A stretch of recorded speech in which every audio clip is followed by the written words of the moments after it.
welcome back to Morning Cup. I am so honored today because I have Dr. Brandon Brown, aka the Migraine Doc.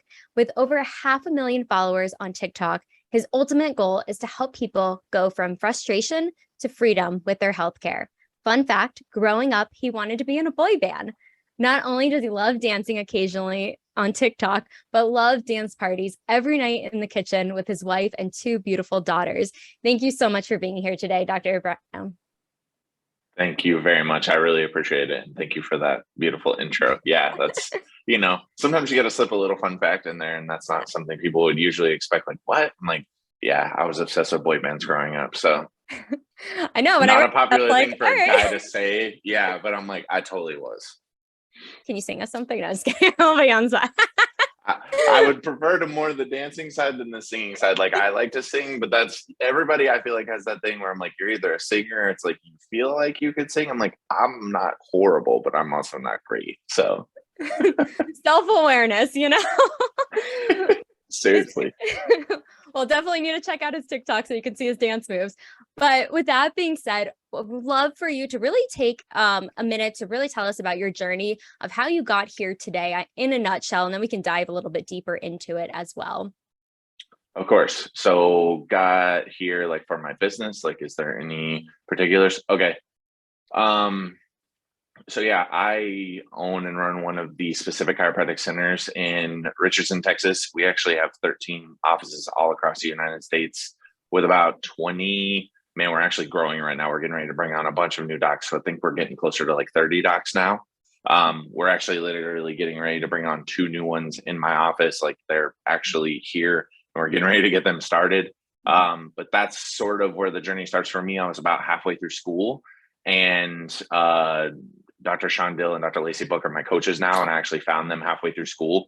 It's what got me to do the very specific technique and approach that I use that really helps people. Like you said, that's kind of my new thing, is to take people from frustration to freedom. A lot of people are very frustrated in their health journey right now and how things are going and the solutions that they're offered. And they're really just looking for freedom and time freedom, freedom from pain, freedom to be able to do whatever they want.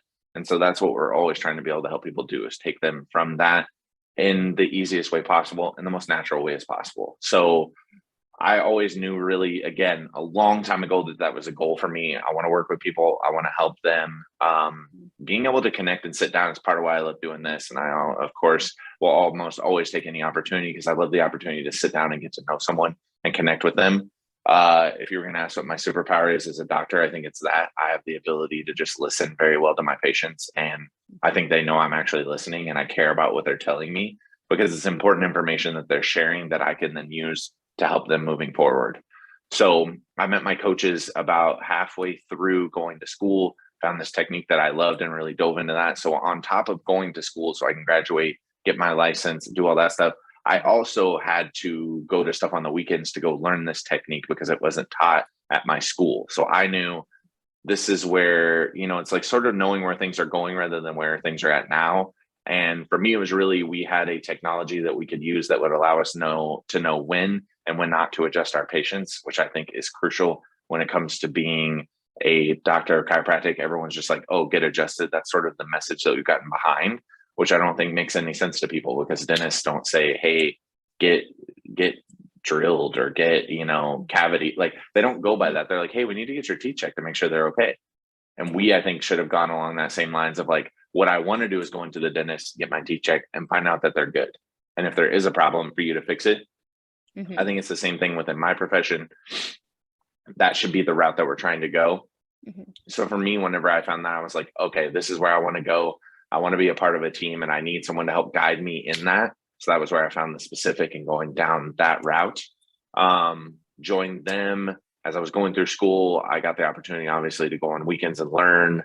My last year of school, I did one of our outreach trips. So we do outreach trips typically twice a year. We will usually go to El Salvador or Mexico City. And then we also go to the Philippines, and we will do the care that we do here in our office completely for free out in those areas to take care of people and to serve. And so when I was in school, I actually got to go. I was in my last year of school. I was in clinic. And so I got to actually go and do that trip in El Salvador. And for me, that was one of those, it was like a game changer. It's like, it opens up your mind to being able to help people and actually apply the things that you're learning and doing. Like I'm sure for you, same thing. When you finally get to actually do the things that you were always talking about in school and you're like, wait, I finally get to do this. It's super exciting to finally get to live that out. So, and my two docs that are here, they're actually getting ready. We have a trip coming up in 2 weeks and they're going to get to go. And so I'm very excited for them because I know how that'll change the trajectory of everything for them as they come back, and they'll be very excited, lit up from that. So I think it'll be very fun. But yeah, I finished up on my stuff with school, graduated, and then hit the unfortunateness of trying to be able to find someone that was going to give you money so you could actually start a business and get that going. And in my line of work, I need equipment, I need machines, I need a space. I didn't have the ability to just have money saved up, or just, I wasn't in a situation where it was just like, oh, we'll just figure this out and make it work. So I had to go meet with a lot of banks and a lot of people and ask a lot of people. And that was where probably the first of like, you just connect with people, reach out, and it's like, hey, do you know anyone? And just by chance, I was able to get connected with a friend of mine. He had a friend, they connected us. I went and met with that bank. They were willing to do it, got someone who was willing to co-sign for me. We were able to make that happen. And it's like, okay, now it's finally happening. And then all that stuff is finally happening. And you're like, oh geez, I got to go get people. Like I have to actually start growing this, because again, I was talking about this earlier on my podcast. You don't, like, people don't know. They might if you share, but they typically don't know if it's day one or day 1001. They have no idea where you're at in your journey. You're just a doctor and I'm coming to you for your expertise. Right. So for me, it was like, oh, okay, now we're doing this. And it was a slow build. And the first year was very tough. Near the end of my first year, I had to like sell some stuff to make sure we could pay rent at the end of the year, because things get slow around the end of the year. And I was like, oh, we got to be able to pay rent. I got to, like, you're just doing whatever you can. Then the next year was a little better. Then the next year was a little better. And all on that, you know, that road for me, I've always known that social media was going to be the key. Social media is here to stay, no matter what people's opinions are about it, no matter how they feel about it. It's like, that's going to be there to stay. It's going to be a place where people are either actively or passively consuming knowledge and information or entertainment and having some level of escapism. And so for me, it's like, rather than trying to force what I want to talk about, you know, down someone's throat and just be like, oh, let me try to get that information to you. I'm like, I might as well go where the most eyeballs are in order to get that exposure. Well, around that time, Facebook and Instagram were very heavily saturated already. We weren't in that like golden era where it's like, get in there, grab up as many followers as you can, and then you've got this following and you start to build it. Plus, all along that time for me, I was still trying to figure out who I serve, who do I like working with, what's my ideal client, what do I help them with? What pain points do they have? How do I solve those? And for me, I always talk about my good friend. He was a patient of mine, AJ. AJ came in as a patient, and he was also a business coach. And so he would just always ask questions and love to do things to help. And, you know, he came in one time and he was like, hey man, can I say something? I was like, yeah. And he goes like, how's business going? I was like, it's all right. Which, you know, means is like, it's okay. It's not good, but it's all right. Yeah. And it's like, obviously I would love to be serving more, be making more, be doing more. Of course we want that. And he goes, do you know why that's going on? And I'm like, oh, I just need to get more people. And he's like, yeah, but do you realize why you're not getting more people? And I was like, I don't know. I probably need to be doing like a funnel or a thing or whatever it is. And he's like, no, he goes, it's because you're confusing as shit to your audience. They have no clue what it is that you do. Chiropractors always, it's very broad. You don't speak to a very specific pain point. You're just like, we help anyone with a spine. Well, anyone with a spine, that makes no sense to them. That doesn't, you're not correlating, you're not bridging the gap for them. And I was like, okay. And he goes, if you could only help one, like if there's one thing that came in, you could only work with that type of patient, what would it be? And I was like, well, it's migraines. He goes, why? And I was like, because I've had some people come in and it's literally changed their life. It changed my wife's life. And for me, I was like, I know those people 1000% we get the best results for. And he goes, do that. I was like, okay. So I start marketing around migraine, seeing more people. I get the nickname, the Migraine Whisperer, because they're just like, I don't know how you do this, but you're able to help me. When I've tried everything, when I've done every medication, when I've gone down these routes, you were the one that was finally able to figure this out. And they sort of know how, but they don't. Like, again, I explain it, but we try not to get, like, I will go in it as deep as you want to know. So it's like, I try to understand that there's like, I don't really care about that. Just get me better. And I'm like, you got it. But I did that. And for like 6 months, it worked great. And I was like, awesome. And then for a little while, it was not so great. And I was like, great. I did that. And I put myself in this box. Mhm. I screwed up. I was like, this is a horrible decision. And like anything, it's a process that requires time and effort and energy to keep going. So I was like, no, I know I'm on the right track. I Mhm. know by what people are sharing and what they're saying. And I just started doing research too. What other options are out there for people who have migraine? What solutions do they typically get, encountered with? And it's mostly drugs, prescription medications, injections, surgeries. Like those are the routes that they get sent down, but there's really nothing else out there. And that's what a lot of them are looking for, because the side effects of a lot of those drugs, because they are very intense, are really bad. And so you know, they're not trying to look for a medication, which unfortunately I feel like our medical system is just like, tell me what med you want and I'll give it to you. That's not what they're looking for. They're looking for someone who cares, who will figure out the situation and then help them so that they can get better. They're not drug seeking. That's not why they're in there. They just want someone to listen. And because they have what we call an invisible illness, you can't see it really. To Mhm. them, they always get looked over. People tell them it's in their head. People disrespect them and they're like, oh, I get headaches too. And it's like, a headache and a migraine is not the same thing.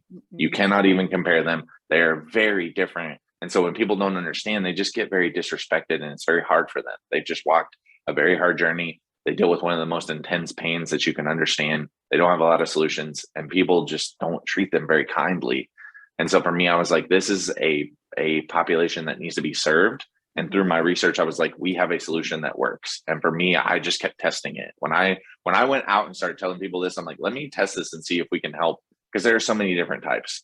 I've got silent, I've got occipital, I've got hemiplegic, I've got abdominal, I've got, minor with aura, minor without aura, minor weird. Mine also come with all this stuff. Like, because it's a neurological issue, they're very complex and not a Mhm. lot of people just have solutions. So for me, it was Mhm. like, okay, I've got something here.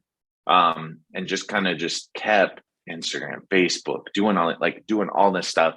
And then kind of like I was telling you when we first got on here, when we Yeah. talked before we started recording, Mhm. in November of 2019, I downloaded this app called TikTok Mhm. and I was lost. I was like, I can't keep up anymore. These apps like sort of outpace you and you're just like, I'm Mhm. not like the kids anymore. I cannot keep up with this. Like, I'm sure you've experienced that too, Yeah, right? absolutely. Yeah, and you're just like, I don't even know. Like, I don't know how this app works. This is weird. And so Mhm. I just started like consuming. I was just sort of passively consuming every once in a while.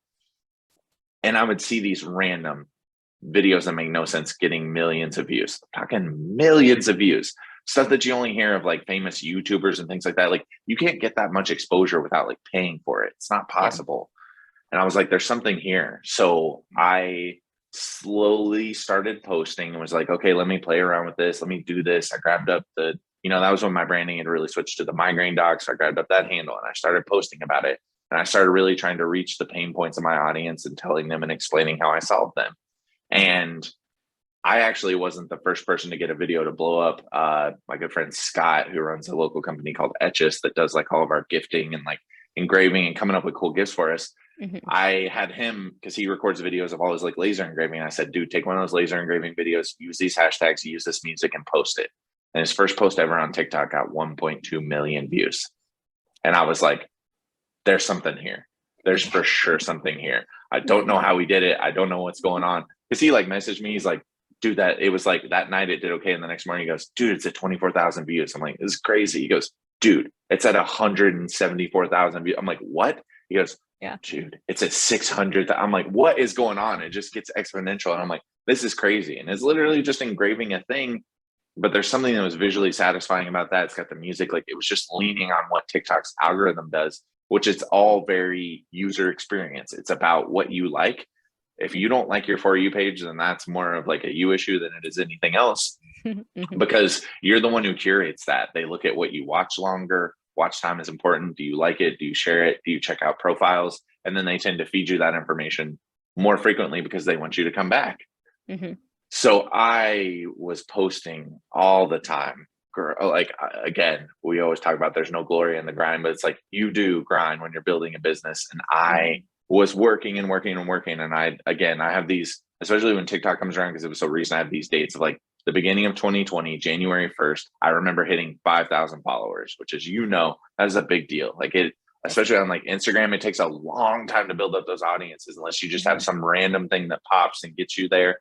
It's very rare. It takes a lot of collaboration, it takes a lot of work, and it builds over time, which again, TikTok has helped me grow my Instagram much faster because of the crossover. So for anyone, again, for like people who own a business, it's like having that over there. TikTok doesn't care. They will let you link your Instagram in your profile. They can click it, takes them right over. And then I have my messages shut on TikTok, so you cannot message me there. I force you to then go over to smart Instagram, and then you can message me. So then like it goes down in the DMs over there. I don't, because when I left those open, dude, I would get hundreds and then sometimes thousands a day. And I'm just like, I can't keep up with these as my audience started to grow. So I was like, I don't know what to do, but I knew I was onto something. I was talking about the first patient I ever had come see me from TikTok was a family that flew their daughter down from Alaska in March of 2020, which for those of you who don't remember is the peak of COVID, when we didn't know what it was and what was going on. And we thought literally we might just be running out in the streets and seeing people laying on the ground, potentially dead, because we don't know what this thing is and what it's doing. Right. That family was willing to pack their family up, get a hotel, buy flights, and fly themselves down to bring their daughter down to see me because no one has been able to help her. And I was like, whoa. Because most people for their businesses, and especially if you're in the entrepreneurial world, it's like local. It has to be, unless you do something very specific, it's like it's hard to find people that you work with all over the place. Like you have to be hyper local. You have to run hyper local ads. And I was like, I just had a family fly from Alaska. Then the next thing you know, I got a family coming from Arizona.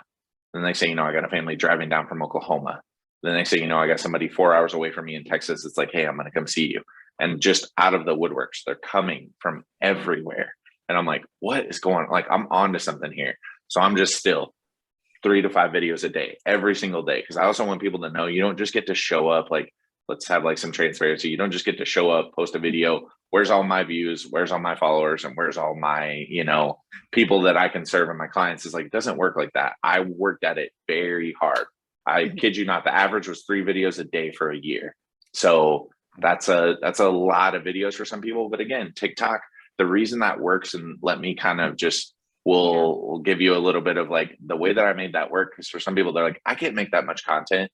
You can. And here's why. The beauty of TikTok is they have trends that come up, and you can share the same message that you always share about how you help people with a different trend. So it's the same messaging, the same conversation with a different type of trend or a different thing, or I try it from this angle, or this time I'm over here, or this time I'm 2 different people and I'm doing this. Like we have so many ways if we'll get creative, which again, this is another thing that I do is I help people who do with their business. Like if somebody wants to do it themselves, I will guide them. So I essentially, as like a coach, and I will help coach you through that because I tend to be the ideas person. I come up with ideas and things to kind of give you some ability to push and some momentum, and then you can execute on that.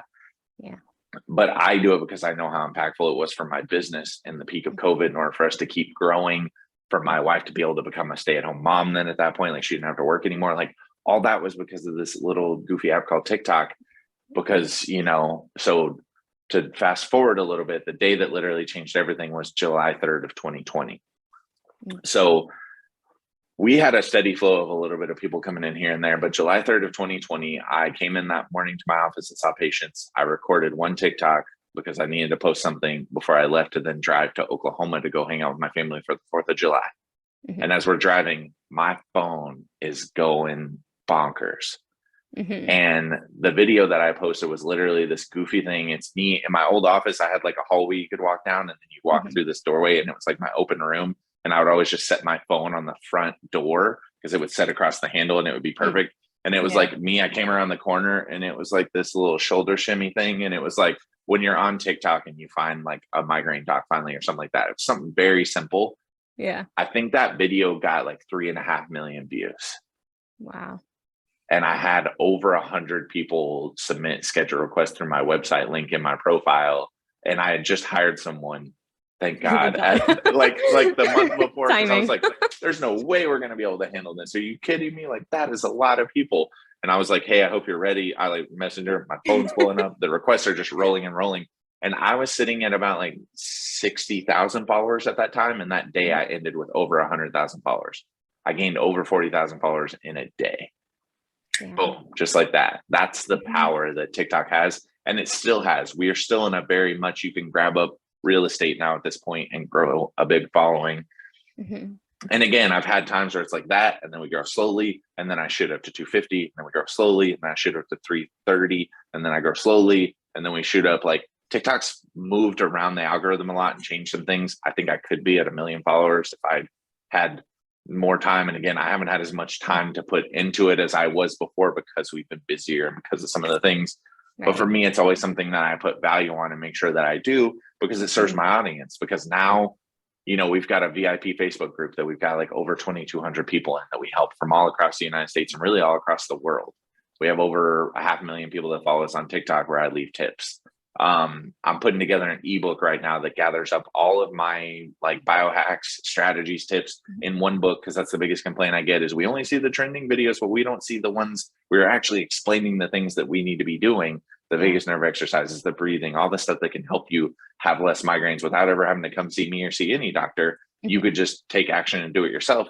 I'm compiling all that in an ebook because of this following.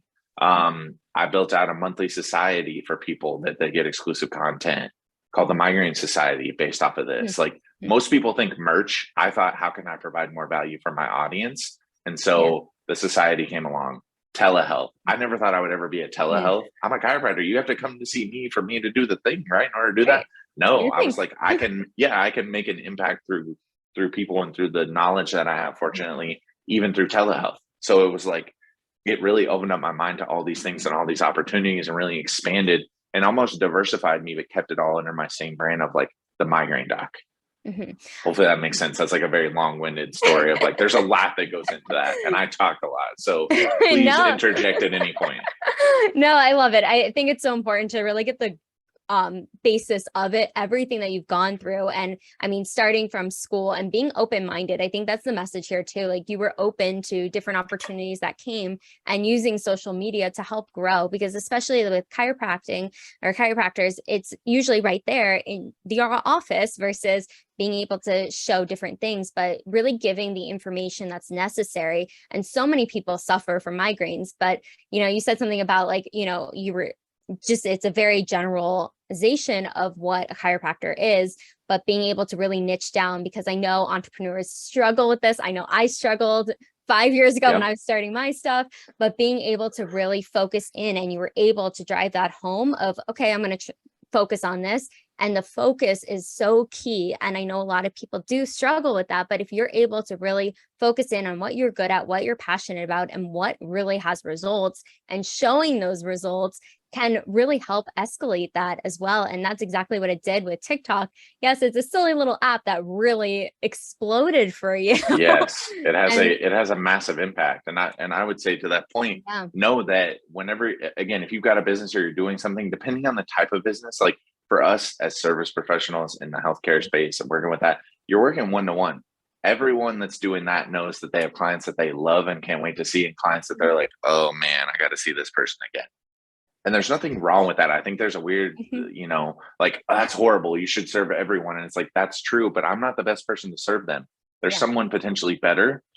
Absolutely. And I'm okay doing that. I'm not the answer for everyone.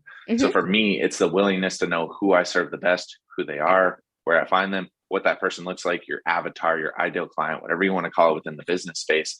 But it's figuring that out and then just being aware of like having just, again, everything that is scary is just one step. And then you're like, that wasn't as bad as I thought. And then you take another step. Like committing to a very specific focus will help you be able to serve more people faster than thinking that you serve all these people. And that doesn't mean that you can't have 2 or 3 different avatars, but even that is way more focused than like, oh yeah, we help everyone who needs help with taxes. We help everyone in the real estate space. Like I worked with a realtor one time and he was like, no, I help people who are empty nesters and they're looking to downsize where they're at and they need help with that. They don't know where to go. This was their house. This is what they always wanted. And now they really don't need that house anymore. And it's also a struggle for them because the house just feels empty now that there's no kids in it. They want someone else to be able to have that house, and then they want to downsize because they don't need that much space anymore. And I was like, that exact, because we were trying to hone it in and we figured that out. And it was like, that was actually what he does. And speaking to that speaks to a very specific person rather than like, hey, you're trying to sell your house. It's like everyone does that. So of course. No. Absolutely. And I just wanted to highlight the little girl, the family that came from Alaska, just being able to really highlight when you are focused on what you do, you can really serve so many more people. But the fact that they flew from Alaska to see you, it just is a testament to the work you're doing and how you're really helping people, because I think that's so important when we are able to focus in on what's important for us, but also the results, and being able that they had gone to other doctors, they couldn't find results, they didn't get results, but going to you and they had those results. So I'm curious what happened after she had visited you. So you can kind of touch a little bit more on that if you can. Yeah, so it was definitely a very difficult case. She had a lot of stuff going on. It was way more than just migraine. Um, and with the work that we do, I always tell people, like, again, I lost track of them and haven't heard of them, which is just the stuff that sucks. And I really hope that she's been able to just have that change and it go like forward, because I always talk about this. The hardest thing is when I don't get to see my patients as often anymore, because now they feel better and they're able to live their life. Like, I genuinely connect. They're like friends and family to me. So it makes it very hard as they feel better and then you don't see them anymore. It's tough. But it was just, my thing was to be the shift and the guide amongst that for them to then be able to figure out other answers. So we were able to go into it, figure out exactly what it was that was causing the issue, at least one massive component of that, and then work to address that. But what I also had to get them to see was like, it was going to take time, which I honestly think was some of their biggest struggle. And like, you know, some of the mismatch that we had, which I just had to work on a lot, was like them expecting it to work really quick. And I'm like, it will work faster than almost anything out there, but there is this necessity of time, which in all honesty was my first case of anyone traveling. Now I've got that so honed in. I know exactly what to do, about how much time we need, letting them know more what to expect. That way, when someone travels, they know what that looks like. Or when someone says, hey, I want to fly you out, what does that look like? Like, now we know that, and I know what that looks like, and I know kind of what to expect and ask for. Because most people undershoot that. Well, you could just like pay me like a little bit and like maybe do this. It's like, dude, they are looking for you. They've clearly seen that you have something that you can offer, and it's a need that they have. So they're willing to do that. So you have to be willing to have different offers. You think your business is just this. What happens when someone comes along and looks and offers you an even bigger opportunity? And you're like, well, I don't know what that looks like. It's like, you need to know, and then be like, hey, it's 10 grand for me to do that. That's what it looks like. And that's to cover all my flights and everything like this. Time away. I'd have to miss my family. I'd have to change my schedule around, but I'll do it because I want to come help you. That's what you're interested in. And you just like have the ability to have that.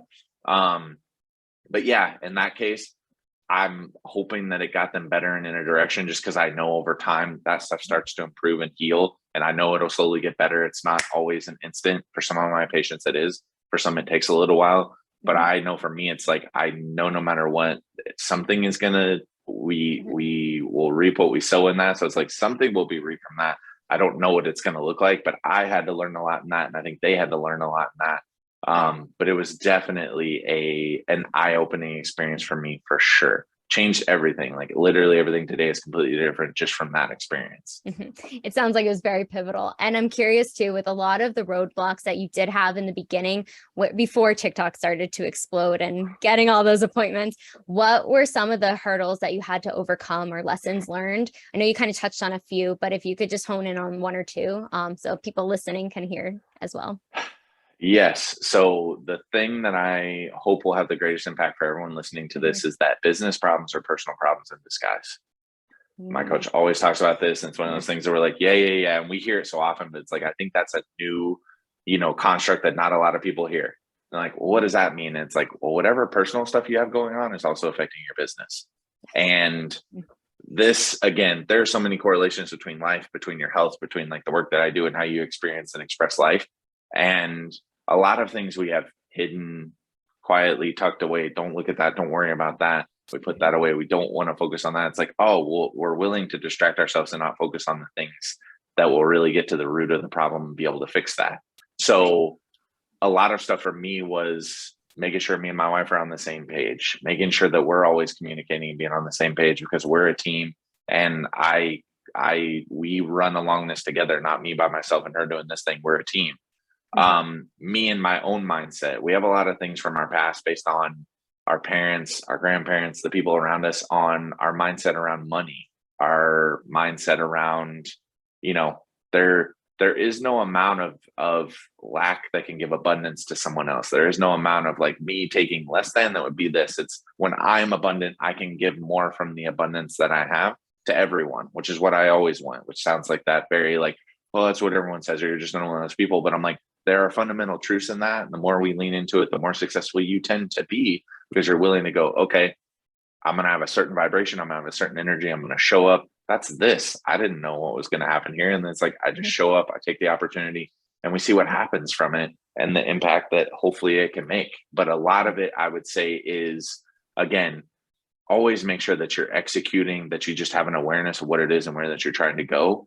Make sure that you have a team or people or community around you that supports you. Like, that's part of why I love my coaches, their program, the Black Diamond Club. Like, again, just throwing some little subtle plugs here, but like they have a giant group of service professionals and entrepreneurs. The only reason I'm here where I am today and is successful is because of my social media presence and the willingness to do that, but also because of them and their guidance. Like, trust me, I've told you about the awesome things with TikTok. I've had times where people have come at me with their following and sent people at me, people calling me a fake, people calling me not a real doctor, people trying to get me canceled. Like, just, I've had some legit negativity come at me, which I do not deal well with.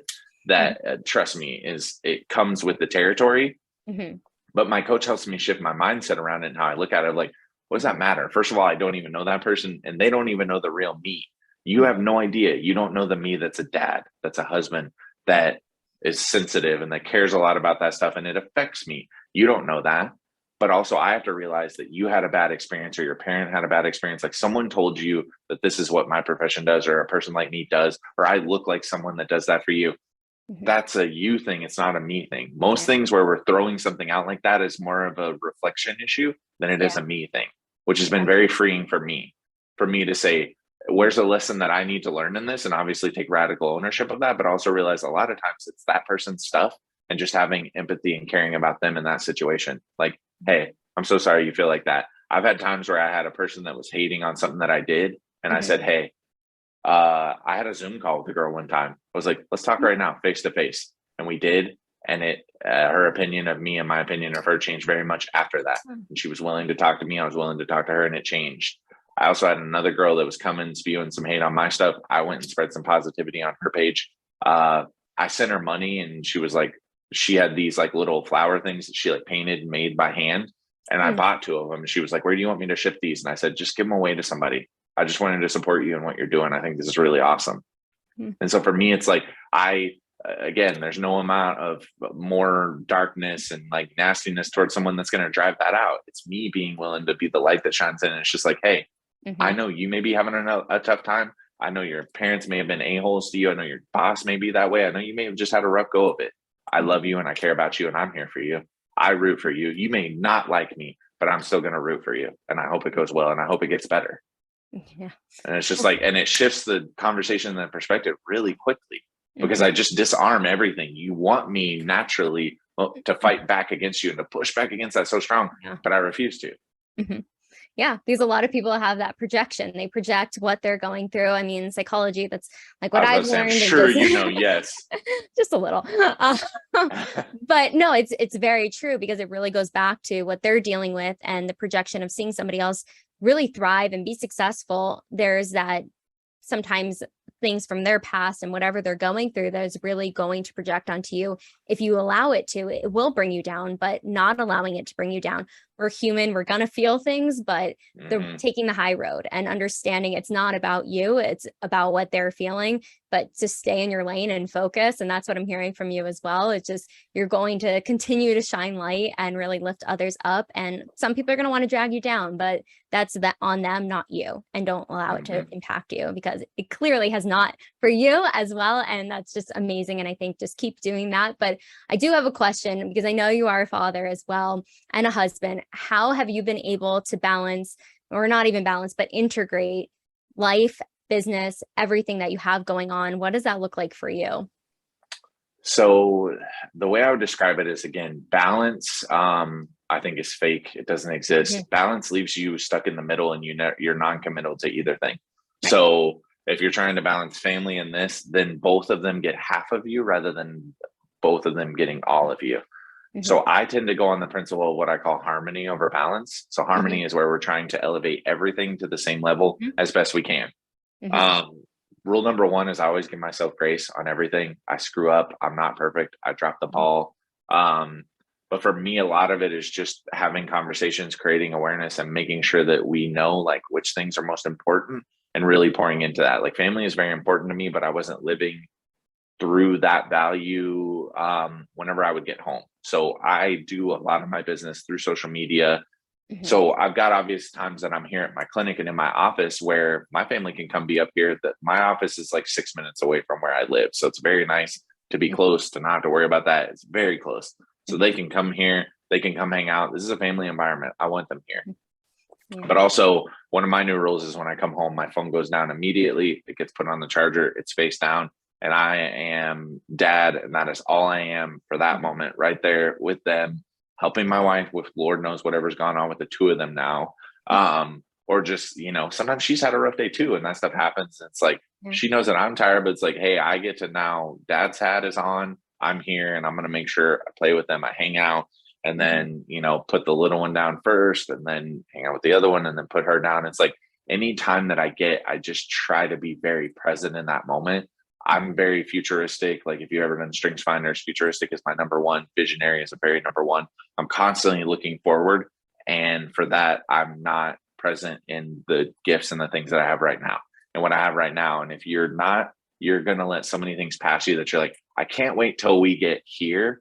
When you live your life that way, it's you've wasted so much time, and the fact that there's so much experience that you could literally suck and drain out of every day to get to be able to enjoy. So because I run my own business, I have the ability to sometimes set up days where I know I'm not going to be in the office that Saturday, because I do come in the office on weekends, because when people travel to see you, my wife is even on me like, yeah, you need to go see them. You need to set that up. And we're very on the same page with that. There's also times where it's just like, I'm not working that Saturday. I'm going to spend time with my family. There's also time where I could stay in the office and get that done, but I'm going to go home early so I can go hang out with them, so I can have more time to spend with them.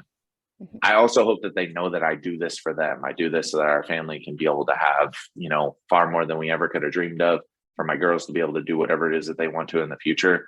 That's part of why I have that. So for me, it becomes, hey, you have to start being willing to give up certain things. As a perfectionist, I think I'm the person that can do all the things the best, and it's hard for me to delegate that. And so I have to have the willingness to go, okay, I got to hire someone and now they're in charge of this. Okay, I got to hire someone. Like, you stop solving for the money problem as you start realizing that that's not everything. Like, yeah, you have to. It's a tool. Money isn't good or bad. It's just a tool that you can then use and leverage to either get more freedom, more time, whatever that looks like for you, more options. And so for me, it's like, it's not good or bad. It doesn't carry that, because again, I think we have these weird things in our mind of like, oh, to want a lot of money is bad. But what if that's the thing that drives you? And so you have this disconnect with what you want to do, because you can do more and serve more. And if you're a person that really loves and wants to help other people, the more money you make, the more things that you could do with that. That's always one of my things. I would love to have that set up. I want to change the world when it comes to migraine, and just be the place where it's like, this is the place that you go. And guess what? We're the most affordable, best care that you can literally find. This is why, because I've done enough to make that. And it's like, we're good. We don't worry about this. This is what it looks like when it comes in here. Doesn't mean that it's free. It means it's the most effective way to get it done. So, there are times I just have the ability to realize the long game and where it is that we're trying to go. And then, like I said, the new rules is just like being super present. Like this last weekend, I was at a mastermind sitting down with a bunch of other very successful business people. I was a very small fish in a pond full of big ass fish that was very stressful. But I did that in order for my business to grow and for me to grow. Anytime I get comfortable and I'm like, we're okay, and I get lazy, I'm like, nope. I personally know it's time for me to shake it up and step into things that stress me out a little bit. And I'm like, I don't know, that worries me a little bit. I'm like, we're on the right track then. It's immediately the next thought of like, okay, we're on the right track then. I'm going where I need to go. So I went and did that, and I was gone from Wednesday till Sunday. And so that's time away. My wife was actually gone the weekend before that, and I had to set up my schedule in order to be able to watch both the girls while she was gone, going on a much needed friends trip with just her and one of her friends to go travel somewhere and go do that. And I very much pushed her to do that because she supports me all the time and all the things that I do. So I don't think there's any secret way. I think it's, you need to be willing to communicate. So if it's just you and you're single and you don't have any of that, Figure out what that looks like for you and make sure that you're serving that, and make sure it serves what you say you actually want. You can't say, I want to have $1 million business, and then you like to, smash series on Netflix and play Call of Duty. Like, can you still do that? Yes, but it's going to be very small windows. And it's like, that's your escapism. That's your thing where you de-stress. It's like, that's fine. I don't judge anyone for that. But we can't complain about where we're at if we're not willing to do the things to try to change it and to move forward. So I don't think there's any perfect science. It comes down to a lot of a communication, a lot of awareness, and just willing to change your mind and be willing to change. Like, you're not a hypocrite if you change your mind. I think we've created this stigma where it's like, you're such a hypocrite, you change your mind. No, I'm willing to take new information and say, this is what I thought. I no longer believe that, based on new information that I gathered that tells me that that's not true. So for me, it's like, I'm young. Fortunately, I've been married it'll be 11 years this year. So me and my wife got married young. So it's like, we've had a lot of time together, which fortunately has given us some experience, but we're changing constantly as we're also changing together. So it's this like, hey, we get to go on this journey together and go through it. And we get to have two beautiful girls that go along with us, and they get to be on that journey too. And we just give ourselves grace in that situation. We're going to fight. Things are going to get ugly. Someone's going to yell. Someone's going to spank someone out of anger instead of doing that. Like, stuff is going to happen that you did not want to do. And you're like, okay, let's just have a reset here and figure this out. I even talked about that on my podcast this morning, like transparency with your kids of like, hey, you're trying to work on yourself, and being willing to show them examples of like, let me do some things to calm down my nervous system, to calm down my vagus nerve, to do this. And let me be the example, because your kids are watching. My daughter can show you the exact process in our office of what we do for people. And I've never taught her any of that. She's watched me, and through my eyes been like, and she knows how to do all the things that we do in here just by watching me. So they're watching you. You have to be a really beautiful example for them, and know that you're not always going to be the beautiful example. We have to balance both ideas in our mind at the same time, which is probably the hardest. Yeah. And we're human. We're all human, and we're going to make mistakes, and that's just part of the journey. But I think too, it's just being able to have that self-awareness of what we are doing and what our actions and our words and how we communicate, because you're right. Children observe everything. They absorb everything too, what you're showing them. So it's leading by example. And that's exactly what it sounds like you and your wife are doing for your beautiful daughters as well. And I think that's a huge part of it. It's integrating everything of what the priorities are in that moment. Because I used to say work-life balance all the time, and now it is work-life integration, because how can you integrate everything in harmony as well? I think it all ties in if you're allowing it to. And I love what you said, because I was thinking this exact same thing. With new information, you can make a different choice. You're allowed to change your mind. You're allowed to pivot. And that's entrepreneurship. We're pivoting all the time. It might not be massive pivots, but being able to allow yourself to be open-minded, just like with social media, being open-minded and being able to put that out there. It's only had such a return on your time and your investment in that to really help more people. And that's what it's about. So I'm curious, what are the last question I have before we jump into the rapid fire is what are 2 tips that you could give that somebody is on their entrepreneurial journey right now, whether it's in the beginning or the middle, that you wish you would have known in the beginning? So I would say find your tribe, which is the only thing that kept me safe. Is, again, wish I would have found sooner. It's like, glad I had as soon as I did. You have to find and know your tribe and really connect with them and find the right people. And again, it's as cheesy as that line always is. It's like, look at the 5 people you hang out the most with, look at what their life looks like, look at what their income looks like, look at what their marriage looks like. That tends to be what the reflection of your life looks like. And so for me, I'm constantly making sure that I'm putting myself in the right situations. So have that tribe, that crew, that place where you go. And if it doesn't align with you, then that's not the tribe. And if there's disconnect there, then that's not the tribe. And be willing to do that. Like, I got to find my tribe. So for me, it was like, find that. And then I think for me, it's be willing to take risks sooner. I used to be so risk averse in the beginning that now my coaches help me completely shift. And I'm like, yeah, do it. Yeah. And then they're like, what? And my wife is very much the opposite. And again, when you don't necessarily, like, you have to realize when you're young, we have way more runway. I could fall completely flat on my face, everything not work. And I can still do something else and figure it out, because I didn't lose all of the knowledge, experience, tools, everything that I had in that situation. I learned a lesson, I failed, and now I can move forward from there, even if that happens. So it's not like oh my gosh, I failed and everyone knows it. Guess what? Most of the time when you do, nobody even knows that that was the case. They have no clue. They don't know if this was your second business. They don't know if this is your fifth business. They don't know that stuff. Like, you have to understand, when you have the time, being willing to take that risk, to take an opportunity. And really, one of the biggest things we'll give, just like a little third one, is like being willing to invest in yourself in like the scariest ways possible. Like, my coaches host some things where I'm just like, I can't afford that and do it. And guess what? I always find a way and I always do it. And it always has a return for me that I never could have imagined. That mastermind that I just went to is, I could tell you, I just had a call with someone from there that her and I are going to start working together. Well, literally now, just the way TikTok changed it, I now have the story for her moving forward from this point, where it's like, me meeting her literally changed everything from there. Like, hey, what took you from where you were to now you have 7 offices? I'm like, this. She did this and was able to help me. It's like, and that was only because I was willing to step out and go, I don't think I deserve to be in that room. And my coaches were like, we think it's the next right step for you. And I was like, okay, fine. Like, let's do it. I'm going to do it. She's like, you're in? I'm like, yep, I'm in. And we do it. And I show up. And, there's 3 different groups of that. Like, there's about 30 people in that group. We have 3 different times that they meet. I got put in group 1. And because of that, I met with this, and I met with a lot of amazing people, but her, like, those like pivotal, defining, you connect with someone moments, and you're just like, yep, teaming up and partnering or being able to hire that person will literally change everything for me. And it's like, that's exactly where I'm at literally right now. And so I want to say that as like an active example of what it is, of like, find your tribe and be willing to make those like, be willing to invest in yourself and take those risks and then learn from them. Don't just always have, we all have it ingrained in us, the buyer's remorse, like whatever it is. We have the ability in our brains to just magically see the negative in 2020. The negative is 2020. The positive is all around us, where we've got blinders onto it. So again, where I'm at, Texas, it's hot. It is so hot. We can all complain about it. It's miserable, but hey, could be worse, right? At least I'm inside. I've got air conditioning. This place is nice. My car has air conditioning.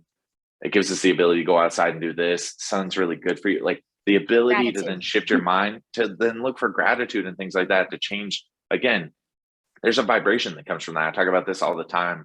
I have literally this tattoo that's like, it's called the seed of life, or I think it's the seed of life, or the seed of God is another thing. And it's this, everything vibrates at a certain frequency. So this shape right here is literally, if you took a strand of chromosome and you cut it and you looked at it from the top, that's what it looks like. Like, everything has a vibration and a resonance to it. And the things that tend to vibrate at higher frequencies tend to be the better things. And the things that tend to vibrate at a lower frequency tend to be that way. And you've been around people that vibrate down here and you're like, ugh. And you've been around people that vibrate up here and they draw you up towards them and you want to be near that.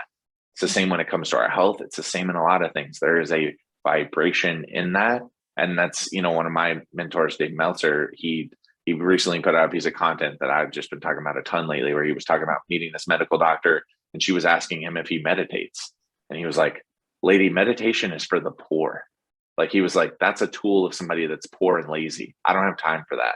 This was before. He doesn't, I want to make sure I make people aware of, like, he's not like this anymore. He's one of the sweetest people. I love him to death. But he was just very arrogant at the time. And he was like, I don't have time for that. And she was like, no, I can help you. She was like, everything vibrates. Everything has a resonance. He's like, well, that makes sense. Obviously, fruits, vegetables, grass, ground, the earth, like, everything has that. And he's like, we can measure that in wavelengths, light, everything has that. We can measure it. It's measurable. But she was like, I can actually teach you how to vibrate faster through meditation. And he was like, something for him, like, made that shift of just like, oh, okay. And she was like, do you know what vibrates the fastest? He's like, what? And she said, the truth. And it's like, the truth has the greatest resonance, which is like, duh. It's like the whole thing. The truth shall set you free. It's like, duh, obviously. It has, I'm sure love is up high on that spectrum too. Like, just think of those things that have those resonances. Like, I talk about this with all my clients all the time. That's what I'm trying to do. I'm trying to raise that level. Your nervous system has a tone, a resonance. If I can raise that, you're going to be a healthier individual. If I can raise my own tone, I'm going to be more successful in business. Like, it's not always tangible A to B things. I started an email CRM and I did this. It's like, no, some of those things are going to be that. And it's a constant balance of the two. Sorry, I know I went on a long-winded thing there. You No, asked no, me. it's all great That's the question. information. Yeah. It's important. And I think it's just highlighting too, energy does, like I call people sometimes energy vampires, like that like drain you. And it's like cutting Dude. that out and really focusing on the people that are going to up level you, but also you're up leveling them. It's like you said, it's the people you surround yourself with, the 5 people, the most people that you're spending the time with is really going to help you realize where you want to put your energy. And it's going to help everything, not just how you're feeling, but like mentally, emotionally, physically, business, everything. It has such an impact if we just really look a little bit closer of who we are spending our time with and where our time's going. But those tips were phenomenal. And like attracts like. You have to realize that if you don't like the circle or things that you're in, it's like, oh, well, that might be a reflection of you, and that's what you're attracting. Like those energies tend to draw together, and the ones that don't repel each other. It's like negative. It was like, they don't want to be together, and it's like, that's fine, that's okay. Yeah. Check yourselves, right? Seriously. But oh my God, I've been enjoying this conversation so much. There's so much wisdom here, but we're going to jump into the rapid fire questions if you're ready for them. Okay, I will try to be as rapid fire and as short as I can. It's always, anytime this stuff comes up, it's like, I will try to just boom as quickly as possible. And you can, if you want any deeper into it, I can do that. Sounds good. So what motivates you to work smarter? Man, there's so many factors of that. I would probably have to say my family. Like the ability to work smarter is going to then give me more time, which is going to give me more ability to spend time with them. Like they only grow up once. I'm only going to get one experience with that. So I want to make sure that I soak up as much of it as possible. So my family, and definitely is going to have to be the number one on the list for that. That makes sense. And you answered this kind of earlier, but I'm going to ask you again. If you were a superhero, what would be your power or powers?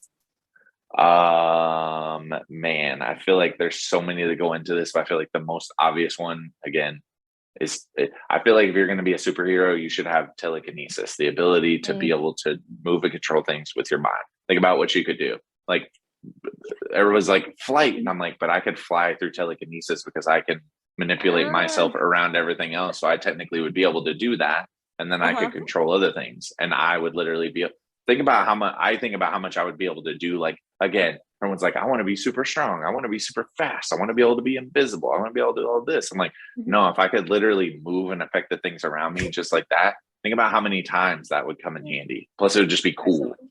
Yeah, no, I mean, that makes so much sense. I like that. You just gave me some new information. So you're like, ooh, okay. Yeah. I didn't think of it like that, but new perspectives. It always happens. Selfishly, that's why I love this. Now, if I could make up my own, I would love the ability to just literally put my hand on someone and whatever's wrong with them, boom, it's fixed. If I can make up my own, that's my thing. They're like, no, you just go to this guy and through this, he does that. Because we sort of do that, but I'm talking like I do it and it's gone. I just like, it's gone. Yes. Wouldn't that be lovely? Maybe one day. You never know. It could happen. I don't know if you want that though. Remember, it's the whole Spider-Man thing. With great power comes great responsibility. It's like, then everyone wants you. Like, you got to fix everybody, and you never get to have any time for yourself. Boundaries. I feel like you'll be good at those. So if you were to share a meal with any 4 individuals, living or dead, who would they be? Ooh, any 4 individuals. Wow. Man, there's so many like subcultures of things. So I'm just going to think of like some things that I am very much into and then be able to connect with those people. So,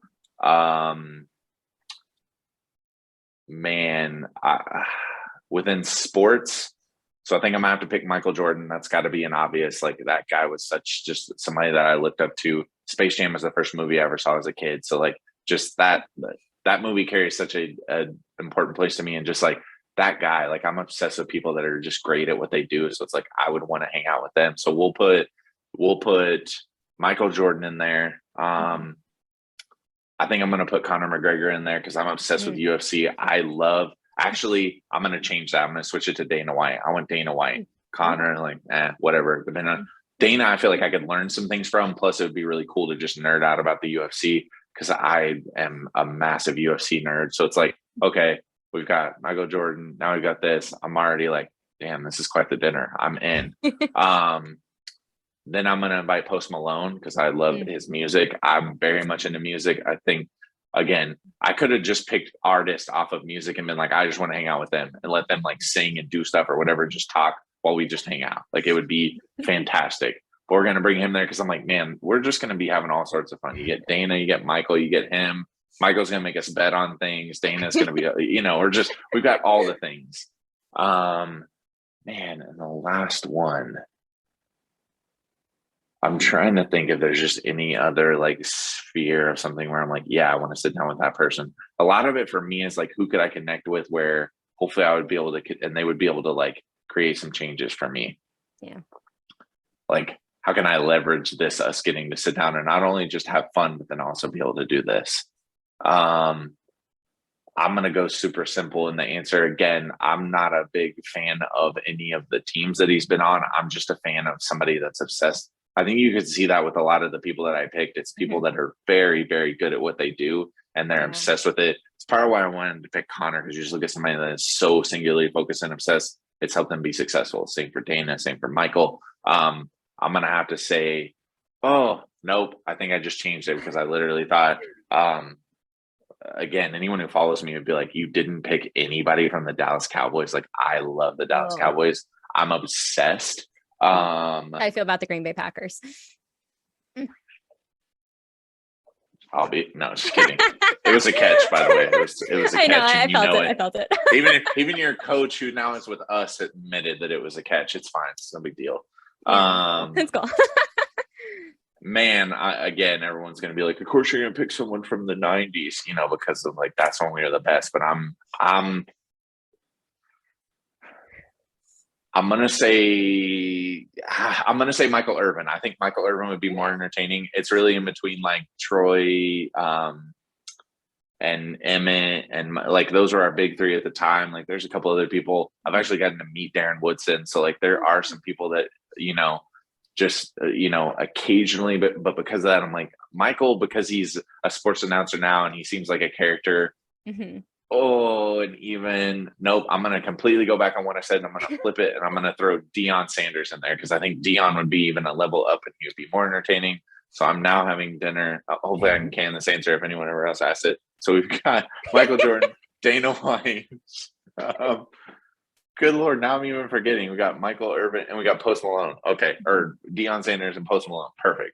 That's my crew. We're hanging out. Post Malone's a big Dallas fan. Yeah, it'd be fantastic. A good time. No questions there. All phenomenal individuals. I was this close to picking Tom Brady for those of you who didn't know that. You're just like, oh, I'm like, I respect him for what he's been able to do and the level of greatness he's had for that long. I'm not a New England fan. I'm a diehard Dallas fan. But it's like, I can respect somebody that's done what he's done. Yeah, no, he's a phenomenal player. He is not my favorite, but he's phenomenal. Exactly. I was about to say, everyone's like, he's not my favorite because he just wins too much. I'm like, what a great problem to have. Just waiting for the Packers, But anyway, we won't go there. What is the most daring thing you've ever done? Ooh, most daring thing I've ever done. I'd probably say public speaking. Whenever I was younger, very much a fear of that. Do not put me up in front of people. I'll be the class clown and be goofy and do that stuff. But like, oh, hey, get up and do it. Like, not doing that. Completely terrified of it. Somehow got out of doing speech in college. Never got that credit. Never needed to. Somehow, some way through luck. Never had to do that.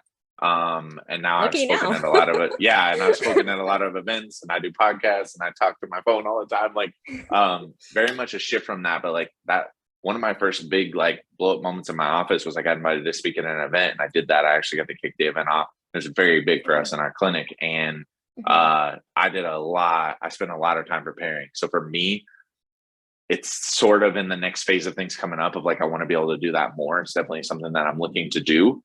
But that has got to definitely be up there because that sometimes, man, is terrifying. Now I'm like, let's do it. I still get those feelings, but it's like, I know if I prepare and I'm ready, and especially if it's on a certain subject, I'm good. I can do it. I can make it happen. Mm-hmm. But it's terrifying. It is terrifying. You're doing good so far. This is just you. I'm like, oh, I'm safe. I'm good. Fair enough. I think you would be fine though in front of the audience. What is the phone app that you use the most? I kind of have an idea, but Yeah, it's definitely it's probably gonna be TikTok. It would be up there. I haven't again been on it as much, but Mhm. it's got to be up there. The lame answer is probably like Gmail because I probably Mhm. use that the most. Yeah. But it's probably one of those two. Like if I looked at it on my phone, it's like you're in these two the most. Mhm. Uh, YouTube is probably up there too. I don't even know that I could pick one. Again, I'm the person that's like I live my life through my phone, so being able to listen to podcasts, do all those things is like probably like YouTube, Gmail, TikTok, or in that Mhm. somewhere in that order, probably. All very important things for business and pleasure. Seriously. What is the last book that you've read or listened to?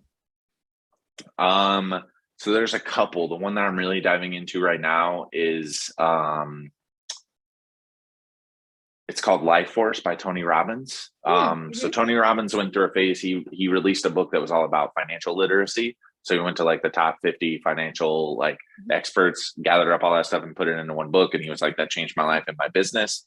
And then he's done this book where Life Force is basically he's gone to the top 150 doctors in the United States and he's gathered up all this crazy information. Like the Mhm. rate at which healthcare is changing is crazy exponential now with what we're Yeah. doing, and so he's bringing light to that. Like he talks about the fact that a medical degree the attrition rate is about 2 years. So that we're advancing so fast that if you're not continuing to study and stay up with the times, like we're that far behind. So even in a lot of what we're doing, just the come in, get a script, get a medication like type of things is so far behind. We're Yeah. getting very much into regenerative medicine, so doing stem cells, adding all these things, which again, we always talk about as a principle of what we do is just knowing that the body has an innate ability to heal. Let's just see how we can, give it rocket fuel and boost that based on what we do. So I Yeah. think that's a lot of where that's going. So I've just been diving into that. It's very dense. I've been reading it and listening to it on Audible just to consume it. Yeah. But that's been one. And then also just based off of a recommendation from Dave Meltzer was a guy he had on his podcast. It's a book called The Genius of Jesus, and it just Mm. talks about the fact of like we have a lot of geniuses that we look up to, whether it's in art, science, math, chess, like all this stuff. We have all these people that are like geniuses, and they were able to create change. Like we still talk about them today. That's how they were able to far beyond what they probably even expected create changes. It's like people still know about them. Like they were able to do that.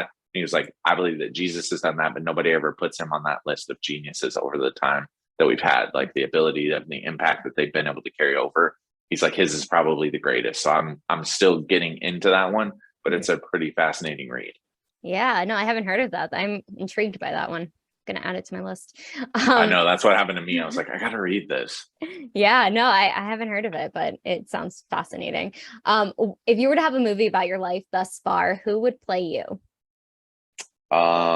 Super easy. I'm actually hopefully I can clip this out from your podcast. I hope I can get access to some of this. I've actually been wanting to do this. I think it's fun. So I'm gonna do it here for you on your podcast. This is my official interview to become Chris Pratt's best friend.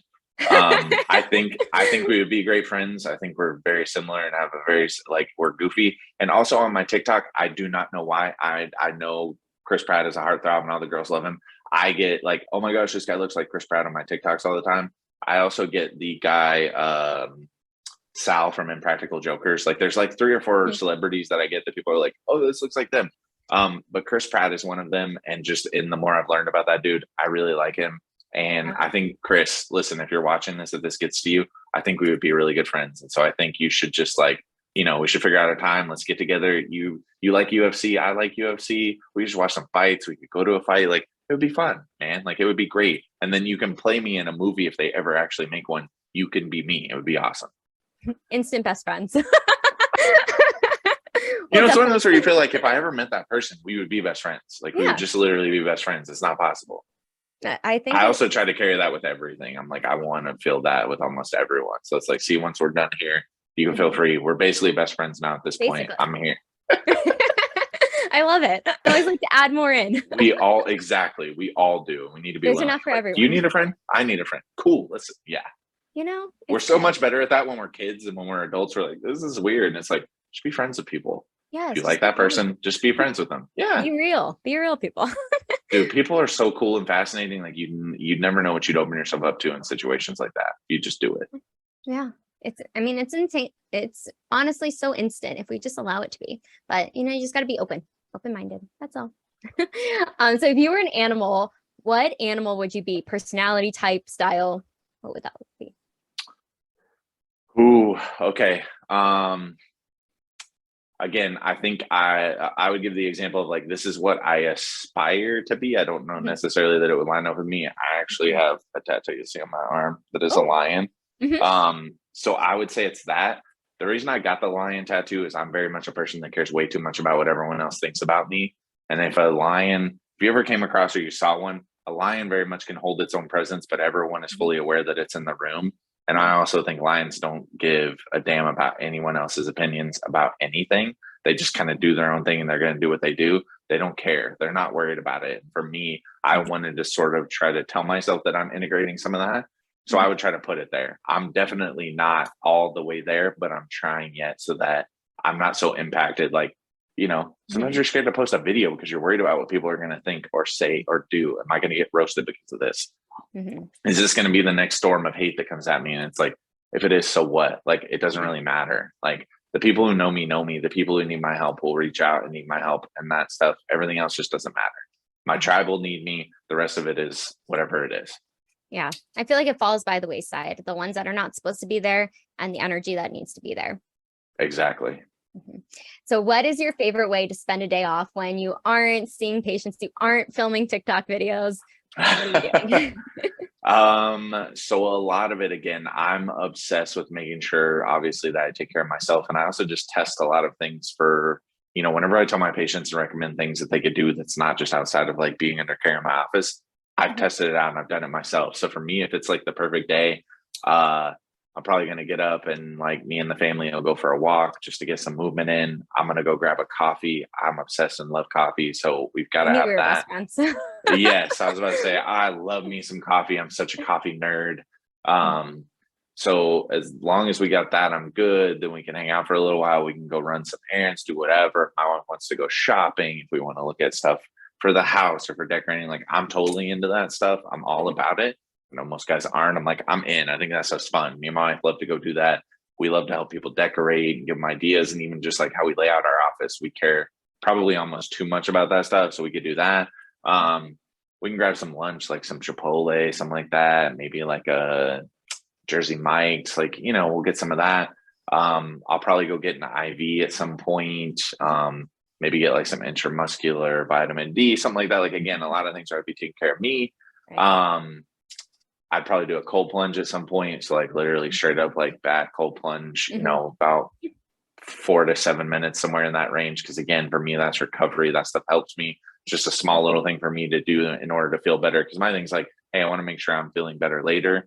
And all throughout that, like spending time with the girls, hanging out with them, figuring out what they want to do. Like, hey, what do we want to do? Maybe we set up like some little activity. We go to a thing. We go hang out with friends. Like anything that's like that. Go see a movie if it's possible. If we're talking no kids, it's probably go see a movie. Because me and my wife love going to see movies. You just don't get to do that as often anymore when you have kids. So it'd probably be that. And then it'd probably be just, relax and chill at home after that, hang out. Like, again, just spending time with my family and my wife, maybe some friends if we're going to bring people over. And then whoever knows whatever other stuff I want to do to take care of myself at the end of the night, stretch, move. Like I probably would have snuck in a workout in there at some point again on top of the walking. Like there's a bunch of stuff that like allows me to be active and also do like all the little biohacking type stuff that I do to make sure that I'm staying healthy and taking care of myself. So I can always show up as best as I can for, a podcast or a patient or whatever it is that I'm doing. Yeah. It goes back to just taking care of ourselves from the inside out. And that's exactly what it sounds like your days are like. So I'm glad you're taking care of you because you got a lot going on. And seriously, right? What is something an outsider wouldn't know about your industry?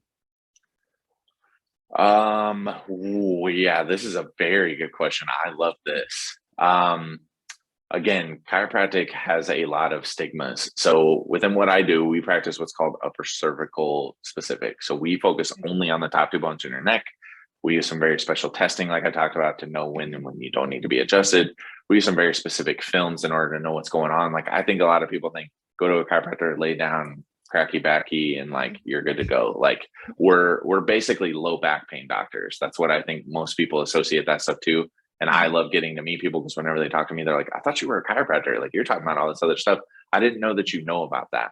So for me, I would say that my profession is actually more nervous system and neurologically focused than anyone really focuses on. That doesn't mean every office is that, but a vast majority of them are. We're way more focused on the health and function of your nervous system than anything else. We are not just back pain doctors. And also, I went to school for 7.5, almost 8 years in order to do what I do. I did not get my certification over a weekend.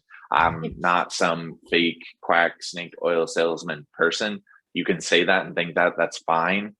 Just have the ability to think for yourself and not always just accept ideas that somebody else has put on you. Again, I'm sure it happens in your profession. It happens with every profession. There are bad and good people within every profession. So there are some people out there that are jacking people around and charging them and not really getting them better and doing things in all sorts of avenues. But that's not what my team does at the specific chiropractic centers. That's not how we roll, and that's not what we do. So we're not just cracking back doctors, and we're not just weekend certified in order to do what we do. I am an actual doctor. Yes, you are. And thank you for I cannot prescribe medication, but I am a doctor of chiropractic. Yes. Isn't it Again, funny? you'd be surprised how often I get that question just due to like social media stuff or an email. Hey, I was trying to look this up. Can you tell me your credentials? Are you a real doctor? I'm like, what in the world? Like, okay. I can relate. I'm like, no, I just play one on social media. That's all. I'm not a real doctor. I just play one on, You're Chris. Yeah, that's me. Hey, Chris, if you're still here, hit me up. Oh, thank you so much, Dr. Brandon. I've been enjoying this so much, but where can people find you? We're going to link everything in the description, but if you could let us know too. Perfect. I was about to say, if you've got everything linked in the description, you can do any of that. I think I gave you my website, like all that stuff is down there. So if you want to reach out to me directly, you can do that through there. Instagram and TikTok are at the Migraine Doc. You can obviously always go to those and reach out to me directly, mostly through Instagram. So if you're trying to reach out to me, you either need some guidance of like, hey, can you connect me, do this? Like if I said something that resonated with you and you're like, hey, I at least want to figure out if that guy can help me. You can absolutely check all that stuff out. Reach out to me however you want. I will do my best to get back to you as best I can. The easiest way is through my website. So if you're looking for the most direct way of like, hey, I really want to work with you, just go to my website. I think the link I gave you goes directly to my schedule page, and you can schedule a time to sit down and talk with me. We could do that, no problem. Yeah, I think that's it. Awesome. Well, thank you so much, Dr. Brandon, for coming on here, sharing just your transparency, how you're really helping people on so many platforms, but also in your offices too. It's been a joy and a pleasure having you on. So thank you so much for your energy and your time today. Thank you. Thank you very, very much. Thank you. Make sure to like, subscribe, comment below. What was the biggest takeaway from Dr. Brandon today? I'm sure he would love to see that comment as well. And make sure to check out all his links below so you can connect with him directly. Thank you again, and we'll see you on the next video.